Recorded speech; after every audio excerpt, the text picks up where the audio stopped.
আমি নামতেছি না ক্ষমা থাকবে আপু তো নাই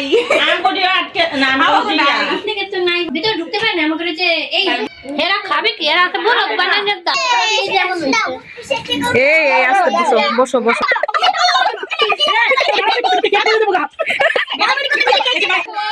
আমার তো মনে হয়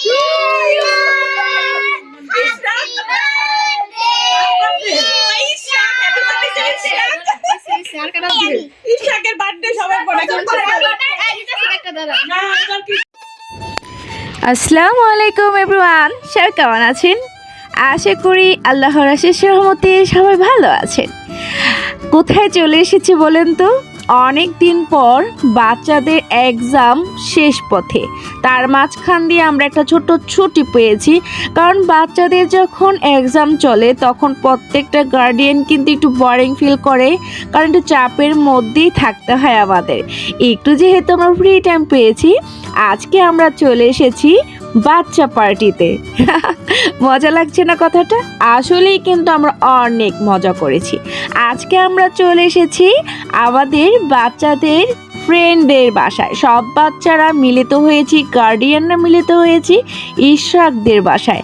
ইশরাকদের বাসায় আজকে আমাদের শীতের দুপুরের একটা আয়োজন ছিল, খুদের ভাত বা বৌয়া ভাত, যে যে নামে চিনেন সেই পার্টির আয়োজনে। আর বাচ্চাদের জন্য তো থাকছেই চিকেন বিরিয়ানি।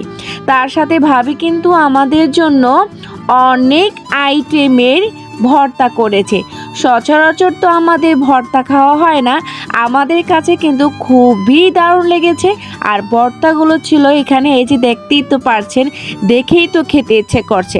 আপনাদের জিভে যদি জল চলে আসে তার জন্য কিন্তু আমি দায়ী না, বাট বাবিকে তো একটা বড় ধরনের থ্যাঙ্কস দেওয়া দরকার, কারণ সে নিজের হাতে বেটে আমাদের জন্য মজার মজার কি বানিয়েছে, ভর্তা বানিয়েছে।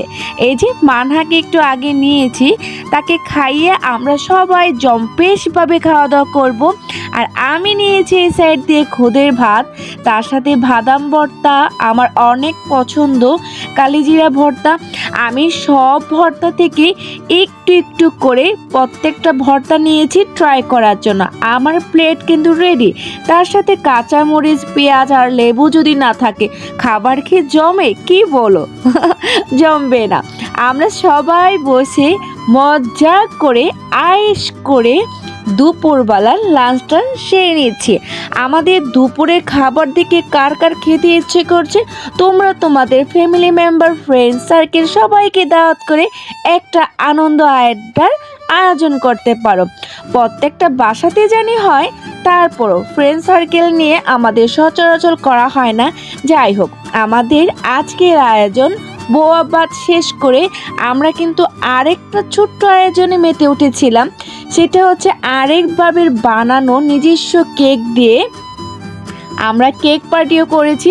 যেহেতু আজকে কারো বার্থডে নয়, কিন্তু আমাদের বাচ্চারা তো আজকে ইশাকদের বাসায় এসেছে, তাই আজকে ইশাকের বার্থডে বানিয়ে দিয়েছে। আমরা কিন্তু বার্থডে পার্টিতে আসিনি। সবাই কিন্তু কেকটার জন্য খুবই অতি আগ্রহে ওয়েট করছিল, পারছিল না ছিঁড়েই ফেলে, আর অলরেডি এক সাইড দিয়ে নষ্টও করে ফেলেছে। এইটা কিন্তু আব্দুল্লার আম্মু অর্ডার করেছে আফিফার আম্মুর কাছ থেকে। সে ভাবে কিন্তু খুব সুন্দরভাবে কেক তৈরি করতে পারে আর খুবই টেস্টফুল। আপনারাও কিন্তু করতে পারেন, আমি কিন্তু প্রমোশনাল ভিডিও করছি না। যাই হোক, বাবির হাতের বানানো কেকটি কিন্তু খুবই মজার ছিল আর টেস্টটা ছিল অন্যরকম, কারণ আমার ভ্যানিলা ফ্লেভার অনেক পছন্দ। তাই এই যে দেখেন, কেক নিয়ে অলরেডি যুদ্ধ শুরু হয়ে গিয়েছে। প্রত্যেকটা বাচ্চা কেকের প্রতি খুবই আগ্রহ ছিল, কারণ কেক জিনিসটাই অন্যরকম।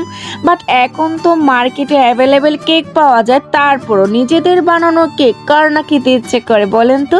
এই যে প্রত্যেকটা বাচ্চার খুনসুটি শুরু হয়ে গিয়েছে, সবাই বলছে আমরা কাটবো, সবারই কাটতে ইচ্ছে করছে।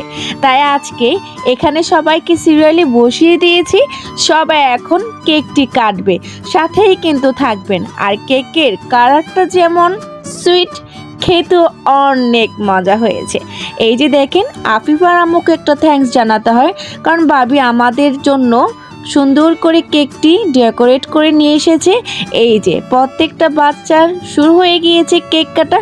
আজকে কিন্তু একদম সবার বার্থডে, কি বলেন আপনারা? আজকে ছোট্ট ব্লগটা আপনাদের কেমন লেগেছে অবশ্যই কিন্তু কমেন্ট সেকশনে গিয়ে এই বোনটিকে বলে দেবেন। আর আপনারা অবশ্যই ব্লগটি এনজয় করবেন। আমার কিন্তু খুবই ভালো লেগেছে আজকের এই আয়োজনটি।